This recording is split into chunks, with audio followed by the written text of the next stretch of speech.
Hello again, and here is a little treat. I'm going to call it an ecological treat, because here we are in this woodland of 50-year-old beech trees, and you can see just behind me here a lovely example. But behind it is a much smaller beech tree, and if you follow me round you'll see some small ones over here as well. They are part of some rows next to these oak trees. And perhaps one of the smallest of all is this one here that I'm holding. And quite often, when I have students visiting this wood, we have a discussion at this point, and I say, well, I've told you that the big beech trees are 50 years old.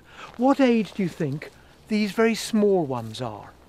And we have an interesting discussion, all sorts of suggestions. Oh, they've come up by regeneration, or they've been planted subsequently in gaps and so on.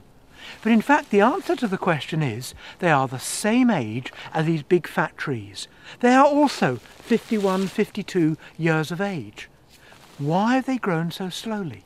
Well, beech is very tolerant of shade, and if you think of the way you cultivate bonsai trees, where you can have very old trees but that are only really quite short, all that's happening here is that these thin trees, these small trees, have been able to subsist and to grow, but without the light being overtopped by other ones, they've not been able to grow very vigorously. So as we walk through woodlands, let's just note these different things. It's like a little sort of ecological story, that here you've got an understory of beech, you've got a wonderful overstory of tall big beech trees, but they actually were all planted on the same day back in 1957.